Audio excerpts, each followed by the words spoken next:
Blog Talk Radio. Are you ready to take a bite out of the competition? Are you looking for ideas to make your business better? Welcome to the Core Business Show with Tim Jacquet, sponsored by Apple Capital Group.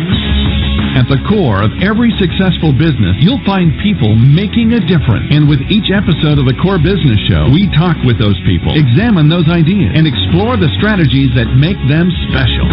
Now, the host of the Core Business Show, Tim Jacquet. Good morning, everybody. Welcome to another episode of the Core Business Show. I'm Tim Jacquet, your host. Today, again, my guest is Herbert Austin, District Director of Small Business Administration in the Dallas-Fort Worth office. If you want to speak to our guest, I invite you to call in at 347-324-3460, 347-324-3460, or you can pose a question in the chat room and read it on the air, or you can do hashtag Apple Capital on Twitter. If you do call in, we ask you to turn down your radio and press the number 1 to indicate you have a question. So I guess we'll move forward. Herb, thank you for coming back for the program to talk about your passion, importing and exporting. Thank you so much. Thank you so much, Tim. I feel so honored and privileged to be on again within a week, second time.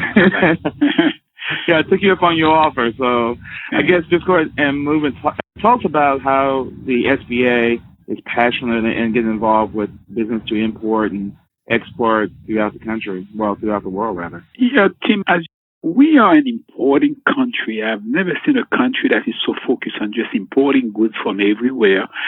We are an open market. Anybody can bring goods here. And our trade deficit every month is in the billions of dollars. And what that means is we have a bunch of U.S. dollars sitting overseas in China or in Germany where we purchase those nice Mercedes-Benz. So what the president has said in the State of the Union is he's going to try to double export within the next 5 years. And true to his word, he's actually he's very close to doing that. So export has jumped up since that State of the Union 2-3 years ago. We have a lot of services in the government to assist companies that want to engage in international trade.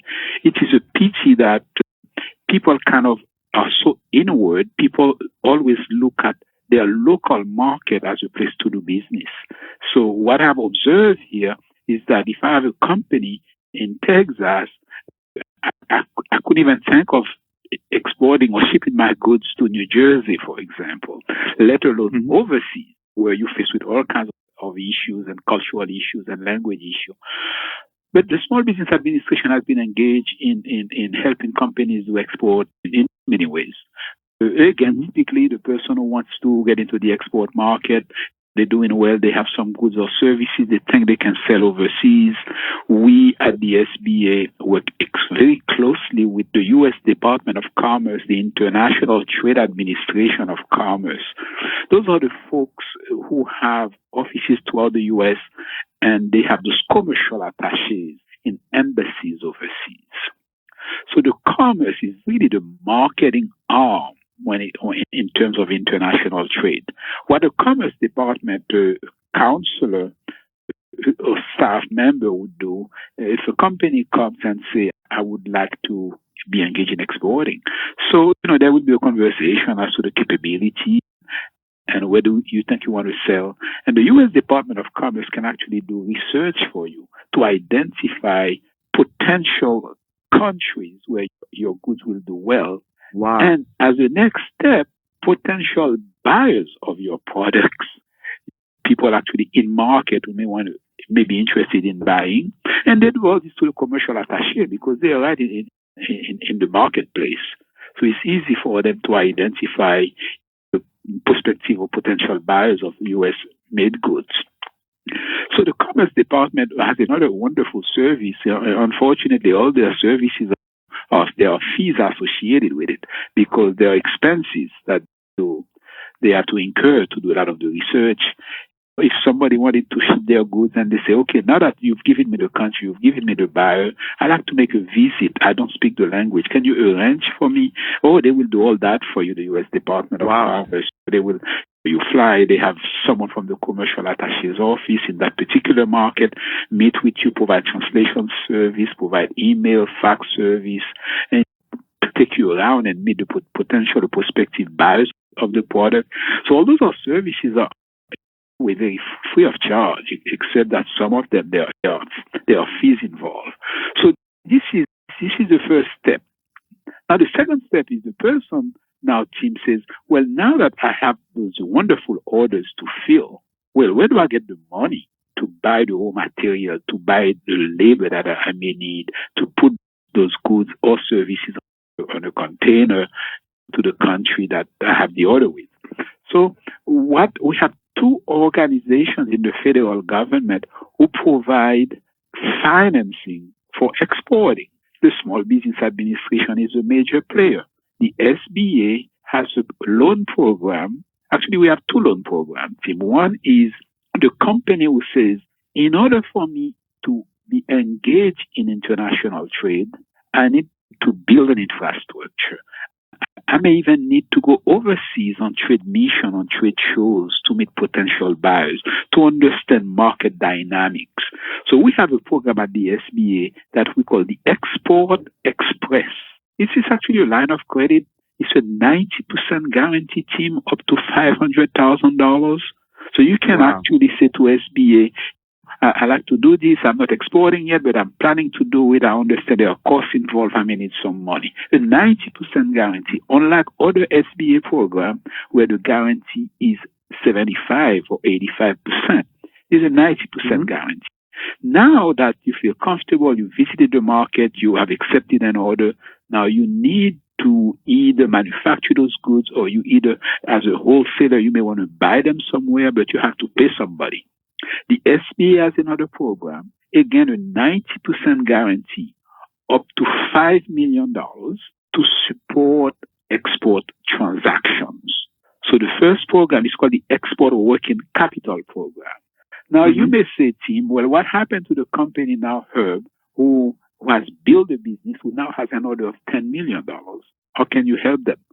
That's where the Exim Bank comes in, the Export-Import Bank of the United States, another small federal agency that does the exact same thing that we do, Tim, except that they have no limits in terms of how much money they can lend to you.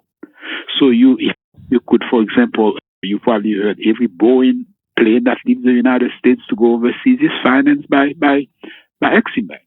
So they call them the Boeing Bank. So, but they also deal with small businesses. And in every market, such as this market, we have offices called the Export Assistance Center. This is just a one-stop shop where we provide a seamless delivery service to companies that are engaged in exporting, and where the Commerce Department, where the Exim Bank person and an SBA dedicated person work together. So we have such an office here. In fact, that office just moved to my office from Grapevine because we had the excess capacity here. So there is so much. And of course, the other thing, so those are the three agencies that are very much involved. Then the company may say, well, I'm doing well in selling to Poland, but I think I will serve the market better if I can set up a manufacturing facility in Poland. Well, that's what the big companies do. Well, there is an organization, another federal agency called OPIC, the Overseas Private Investment Company.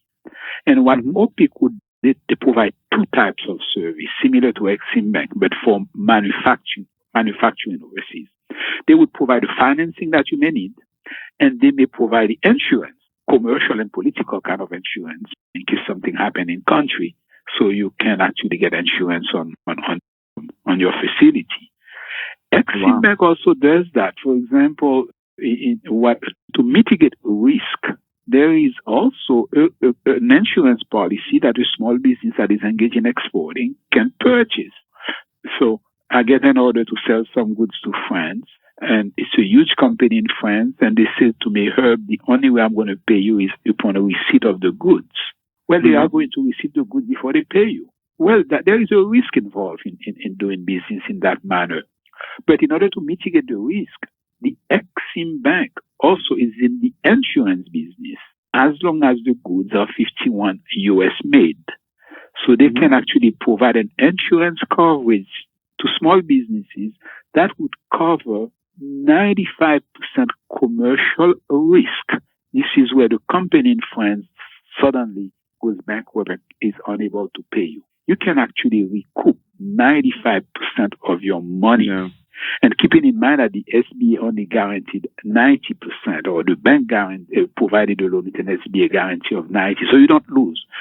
And if there is a political risk, so if I had my goods on a ship going to Syria, or of course we don't do business with Syria, may not be a good example, but if I have my goods going to Turkey, and there is something in Turkey where my goods cannot even enter, or they enter, they were seized by custom, they have disappeared, the customer never received the goods.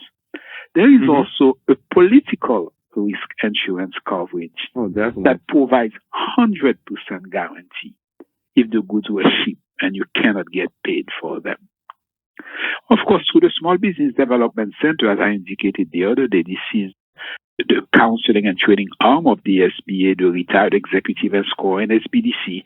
They also provide hands-on counseling, and they have numerous seminars in my district for people who are just planning to start, but they don't know the how to.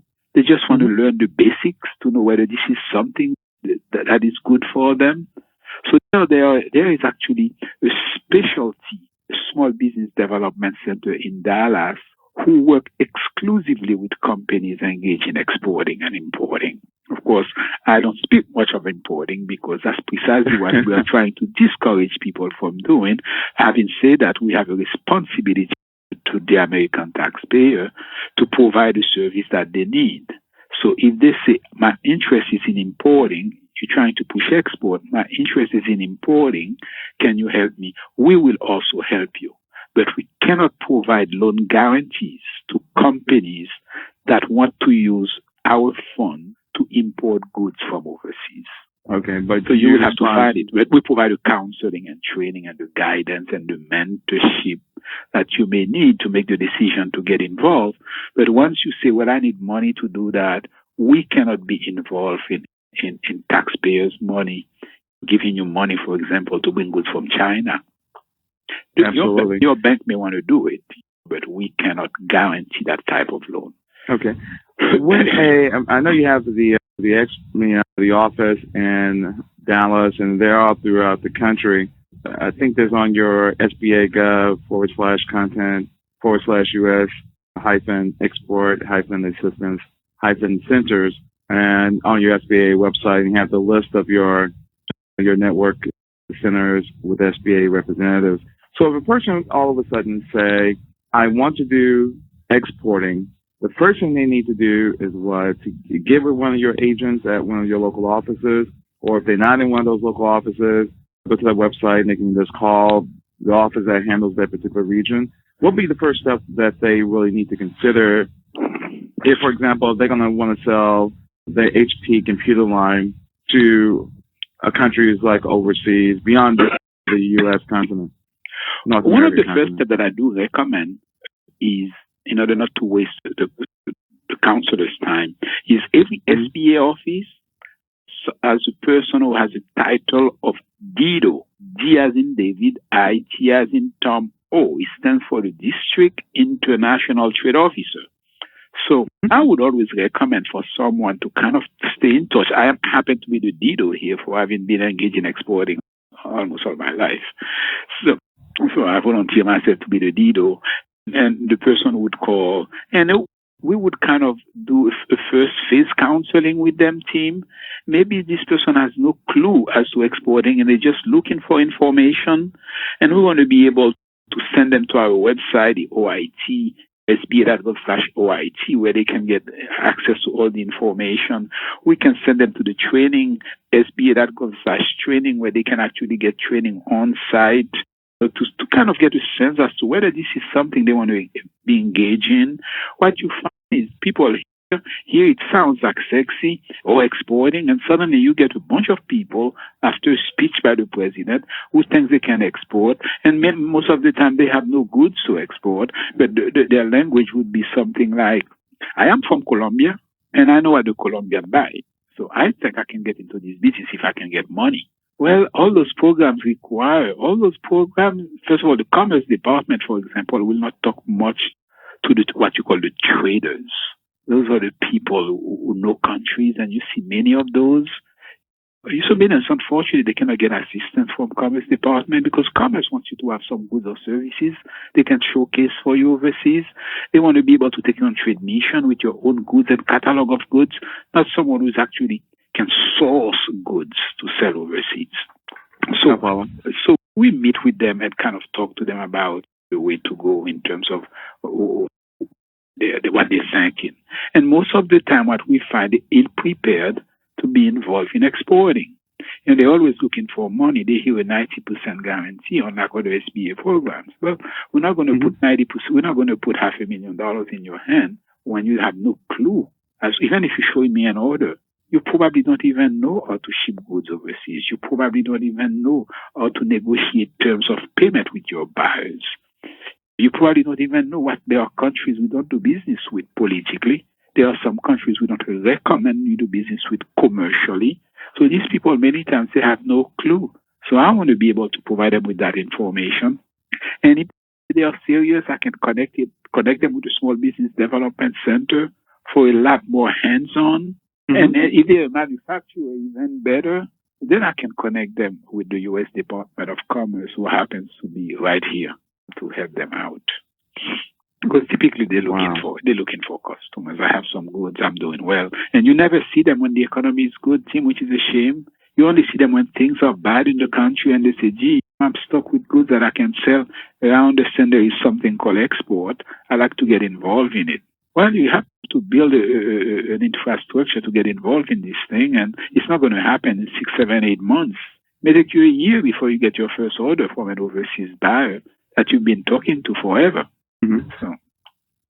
So you're not going to believe this, that there are 19 federal agencies that are engaged in this business, and yet we don't export much. There are 19 of us that are somehow are involved, whether it's a licensing issue where you may have to go to Department of State or you may have to go to Homeland Security to get your tanks or your guns shipped to Iraq. There is a licensing requirement, and it depends on what the goods are. You may have to go to different agencies, and that's why the U.S. Export Assistance Center was created years ago, because the small businesses are at a loss as to how to start. So in those centers, you can go in, and once you identify what you need, anyone in that center can make that call for you, if you will, can connect you with somebody. Yeah, and that also exists. Yeah. So you're going to have a little patience, and when you actually go in, you need to come with a plan, what you're trying to do. But what type of products and services typically that in high demand and overseas? Now, I'm sure I'm not counting the borders of Canada as more like the U.S. is not as much as involved, I'm assuming. However, as you go south of beginning with Mexico and so forth, then you get it more complicated. Is that the same case? Well, years ago, we passed the NAFTA, the North African Free Trade Area, where the Americas would do business as if everybody was from the U.S. The duties that you need to pay on goods after a while were reduced or eliminated. So doing business with Mexico is actually just as easy as doing business with Canada. But the only issue is sometimes the language problem that people are afraid of. So they would prefer to go to Canada naturally than Mexico. But those markets are wide open. I tell you, there are some goods that are definitely no longer competitive.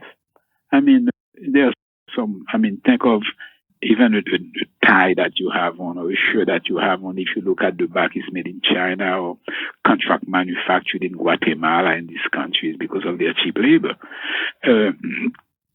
But I can think of medical equipment. Somebody told me the other day they can actually get medical equipment to export to India. And I said, wow, this is a great product. This is a product where we have actually a competitive advantage over other countries. So you just have to identify it. What happens is, I don't have a list on my head, but a customer comes with the right idea and they have a product they like to export. We can actually do all the research for them and to see whether there is where there is a market for that type of product and where the markets are. What I like to say, Tim, is that there is always a market for the product. It may not be shipping used clothes to France, but you can ship container load of used clothes to Ghana. It may not be shipping a Dell computer second hand in Italy, but you can ship many container load of used computer to Costa Rica, to Ecuador. So there is always a place that you can find for the product that you can source out of here. Mm-hmm. Yeah. So, but clearly there are a list of products where we just, no one can compete with us.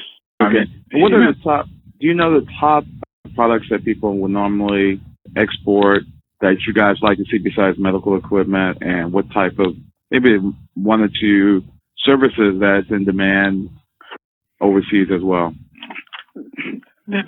Someone just sent me something on companies, some success stories on companies exporting. Let me kind of quickly see. Sure, no problem. What product is referring to here. And while you do that, I'm just going to go ahead and give people, again, that website for the SBA, the U.S. Export Assistance Centers is www.sba.gov/content, CONTENT /export-assistance-centers, and that's the dash in the center, not the underline. And they have a list of offices throughout the United States will be able to help you. The ones for the Dallas-Fort Worth office is the ones that's in Grapevine, and that number is 817-310-3749. And the territory is Texas, North New Mexico. But there's several others throughout the United States that will be able to help you as well.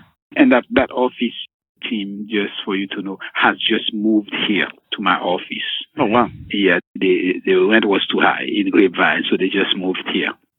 So I have a one-stop shop here. Yeah, I'm looking at the list here of companies. I'm reading here.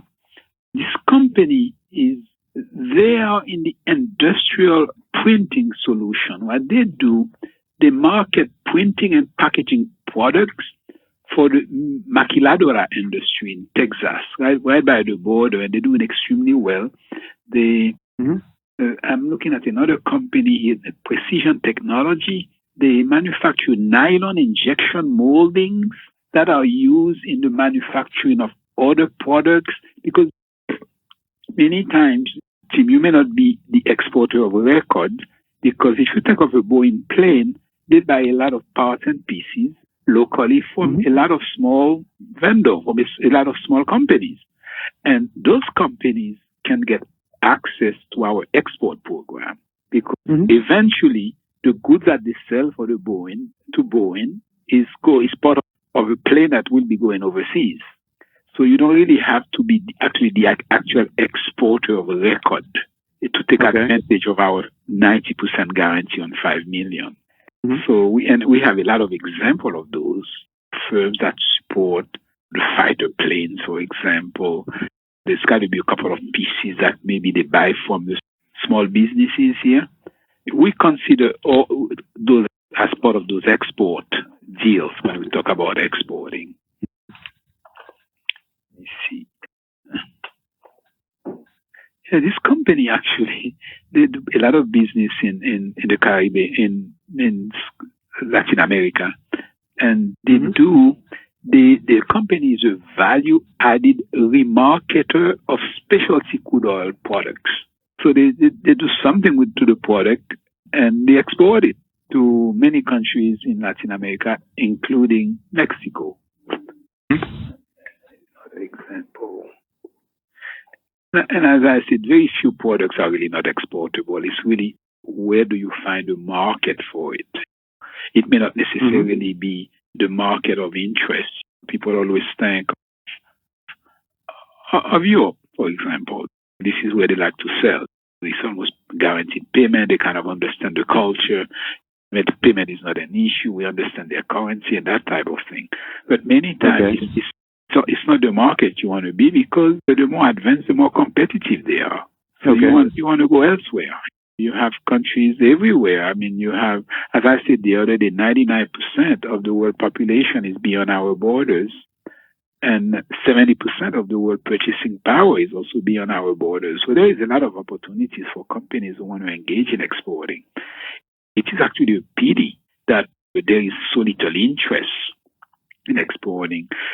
Germany could not survive without having to export. I think they export like 60-70% of their total production every year. Well, China is another example of a country that exports everything they make. I suppose, we're a huge country. People feel comfortable selling here. The payment is not an issue. The language is not an issue. Putting goods on a container, it comes with all these problems, is not an issue. So that comfort level prevents a lot of people from looking elsewhere where they can make a lot of money and create a lot of well-paying jobs. Because now, generally speaking, export jobs pay better than the regular jobs. Wow. I don't know why.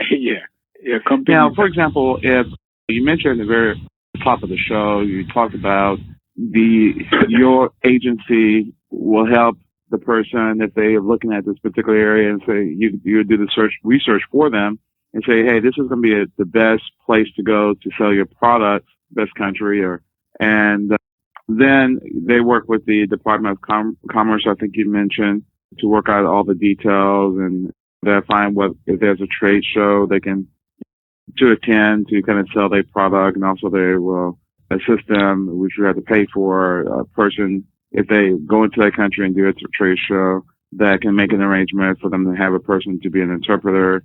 So they provide a whole array of different services that works in conjunction with the SBA in order for you to get your products abroad throughout the world, pretty much. And the best way to put it, if you think of the ITA division of commerce, I call them, when it comes to exporting, they're really the marketing arm, because they have something that very few people have. That is, they have people working overseas, close to market. So they have what they call the commercial attaches, who actually report to Commerce Department, not to Department of State.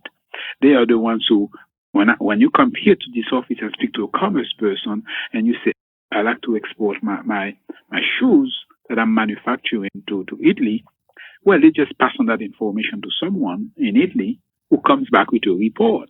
And the report may say you really cannot compete in Italy for shoes because they are very well known for classy shoes. So this is the kind of report you may be getting, but they're going to say, well, you should be thinking of Turkey. You should be thinking of Portugal because those they love American-made product, and I think you will do very well in this country. So they can give you all those tips. Now, as I said, if you want to go to market, they're going to help you out as well. It doesn't have to be in a trade mission environment. It could be one-on-one. You just want to travel and you need help. You need translators. They're going to help you. Where the SBA come in and Commerce and Exim Bank come in, CS has the trade financing arm for the government. So we have the Commerce who has nothing to do with finance. They can give you all the marketing information, all the data that you need, all the lead that you need. They can generate those for you. But now that you've done all that homework, you spend so much money doing this, and finally you start getting orders to ship those goods overseas, it's no longer Commerce. It becomes SBA and or Exim Bank. But we work together in providing that service. As I said, in the seamless delivery service, that's what the USIAC, the Export Assistance Center, was intended to do. When you come in one office, you get all the services that you need. And as I said, that service has moved to my office now, which I'm very happy because if somebody calls me now on export, I just have to refer the call to Commerce here. If it's marketing, if it's finance, I have an SBA dedicated person who manage the export finance program for us, and the Exim Bank guy is in McKinney, and we just have to call him and he will be here. Wow. So in closing about exporting, anything you want to, add for our listeners interested in exporting and kind of give a summary of the discussion? Yes, Tim. I would say that we got to think international. We are, from the perspective of exporting, we've just isolated. we don't think export like other countries do. And when you consider that the customers are not necessarily here, you should really, if you want to expand your business, there is no better way to expand your business than looking for new markets for your product. And that's where the export, and you have all the support system here to help you out in the process. You're not alone. When you talk about a 90% guarantee on lines of credit to help you out, and this is a permanent program, mind you, the SBA has a 75% guarantee on loans domestically. So that's how much attention that we have assigned to exporting. So I think people should kind of start thinking about exporting, whether they're trading companies, whether they're small manufacturer. What you find, as I said, Tim, they are happy here. The economy is good. They don't want to hear about exporting. Then the recession hit, then everybody's looking for a way out, and it's just too late, to build that infrastructure that you need to be engaged in exporting.